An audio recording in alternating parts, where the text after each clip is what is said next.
अगर ये कह रहे हैं कि असदुद्दीन ओवैसी को तुमने धोखा दिया, तुमने असदुद्दीन ओवैसी को धोखा नहीं दिया।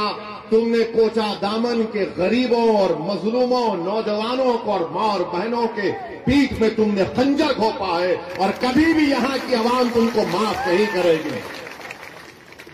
अगर हिम्मत है तो आज आओ, इस्तीफा दो, आज इस्तीफा दो। मैं इन चारों बेईमानों से कह रहा हूं, अगर तुम में हिम्मत है तो इस्तीफा दो। खुदा की कसम खाकर कह रहा हूं, तुम जब दोबारा चुनाव लड़ोगे इस्तीफा देकर, तुम्हारी जमानत नहीं बचेगी। है तुम में हिम्मत तो बोलो, नीतीश को आ जाओ, तेजस्वी को आओ, तुम्हारे लिए कैंपेन करो। ओवैसी अकेला खड़ेगा, इन सबसे मगर इस्तीफा नहीं देंगे, इस्तेसाल करेंगे। इनमें हिम्मत नहीं है इस्तीफा देने की। अरे तुम नहीं जीते, मजलिस की मोहब्बत में अवाम ने वोट किया। तुम नहीं, तुम्हारी जात नहीं जीती, सीमांचल की लड़ाई के लिए अवाम ने वोट दिया। तुम्हारे बाप की वजह से तुम नहीं जीते, सीमांचल के गरीबों की वजह से तुमको कामयाबी मिली। ये समझ गए कि इनकी जात बहुत बड़ी है, इनफरादियत बहुत बड़ी है। अरे याद रखो, असदुद्दीन ओवैसी को अगर आज पहचान मिली तो अल्लाह के फजलो करम से मजलिस इत्तेहादुल मुस्लिमीन की वजह से मिली। मैं मजलिस की वजह से हूं, अगर मजलिस नहीं मगर नहीं हूं तो मैं कुछ भी नहीं। तो इन लोगों ने समझ लिया कि हम बहुत बड़े हो गए। अरे तुम कभी बड़े नहीं हो सकते। तुमने कौम से गद्दारी की, सीमांचल से गद्दारी की, गरीबों से गद्दारी की। तुम छोटे थे और हमेशा छोटे रहोगे इंशाअल्लाह। मेरे अजीज दोस्तों और बुजुर्गों, ये चार के चार जब निकलकर लालू के घर पर गए तो किसी ने मुझे तस्वीर भिजाई थी कि ये चार के पैर में चप्पल नहीं है, नंगे पैर बैठे हैं। चार के पैरों में चप्पल नहीं है, नंगे पैर बैठे, और लालू उसकी औलाद के पैर में चप्पल है। ये तुम्हारी इज्जत है। अरे हम तो तुमको अपने कंधे पर बिठाया था। सीमांचल की जनता ने, सीमांचल की जनता ने तुमको अपनी आंखों का नूर बनाया था, अपनी पहचान बनाया था, मगर तुमको इज्जत रास नहीं आई।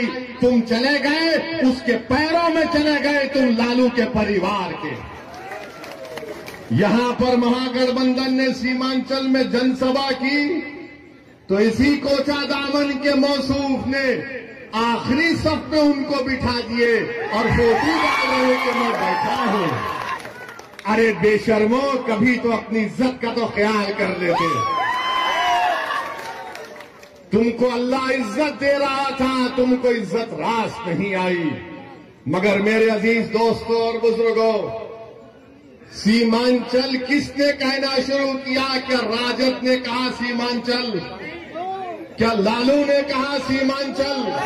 क्या नीतीश ने कहा सीमांचल? क्या मोदी ने कहा सीमांचल? सीमांचल अगर किसी ने कहा तो मजलिस इत्तेहादुल मुस्लिमीन ने कहा। आज हम सीमांचल कह रहे हैं तो सबको मजबूरी की हालत में बोलना पड़ रहा है सीमांचल, सीमांचल, सीमांचल।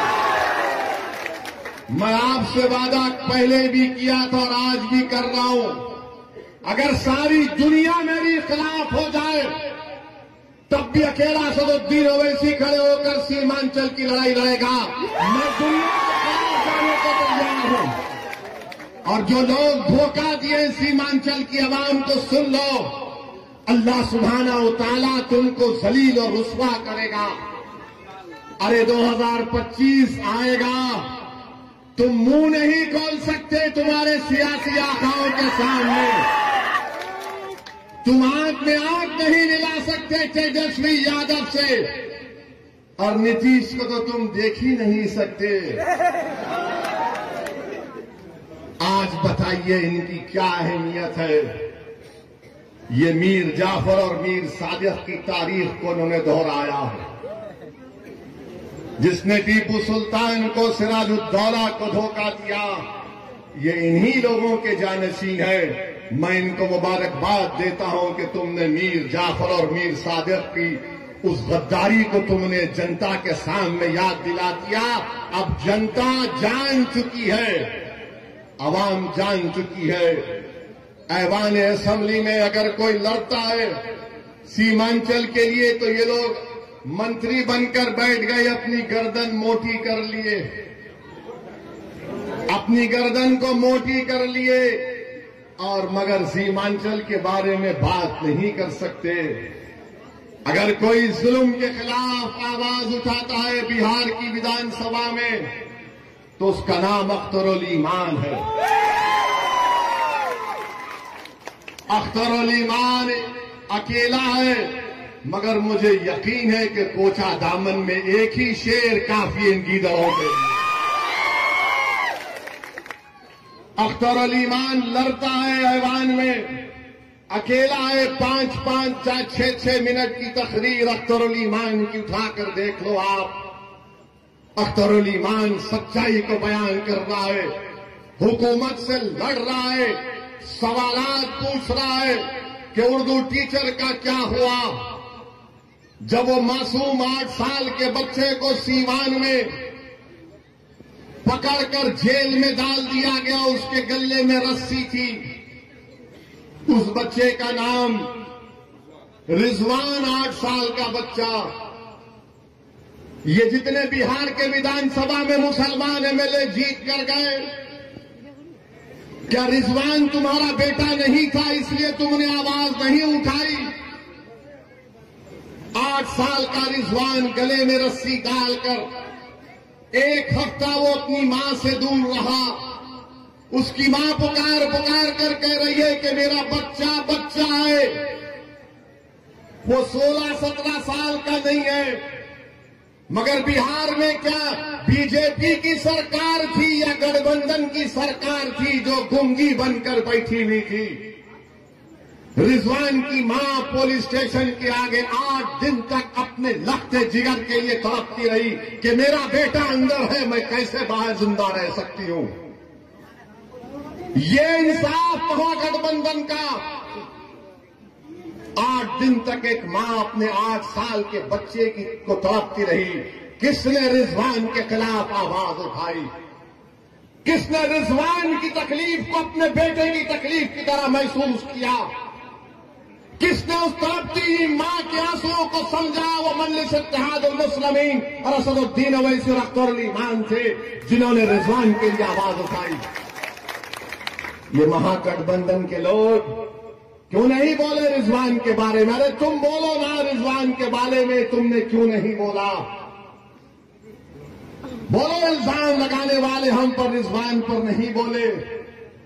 वैशाली में गुलनार नाम की एक बच्ची, वैशाली में गुलनाज एक बच्ची का नाम था, उसको जला दिया गया। क्या गुलनाज के खिलाफ महागठबंधन का कौन सा मंत्री बोला? ये कोचा दामन का बेईमान जो भागकर तेजस्वी के पैरों में क्या गुलनाज पर बोल नहीं सकते थे? नहीं बोलेंगे। अख्तरुल ईमान वैशाली को गए, गुलनाज के बारे में बोला, ये कुछ नहीं बोल सके।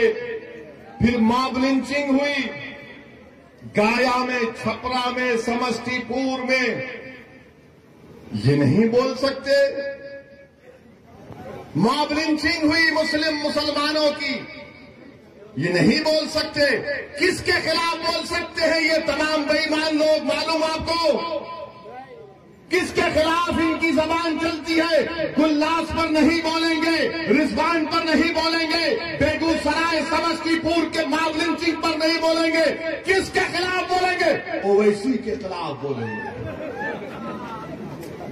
ये बी टीम है, वो फुला टीम है, ये उससे मिला हुआ है। अरे बेईमानों, तुम बुज़दिल हो, तुम मौत से डरने वाले हो, मैं मौत को अपनाने वाला हूं।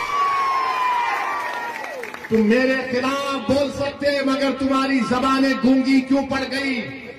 तुम रिजवान के बारे में नहीं बोले, गुलनाज के बारे में नहीं बोले, ये मॉब लिंचिंग के बारे में नहीं बोले, मगर इनकी जबान चलती है क्योंकि इनके जो सरों पर जो आका इनका बैठा है, इनका जो मालिक बैठा है, जो इनको पैसे देकर इनके ईमान को खरीद चुका है, जिनकी आंखों के सामने वो कठपुतली है, वो लगे बोलो इसी के ऊपर, वो फौरन बोलना शुरू कर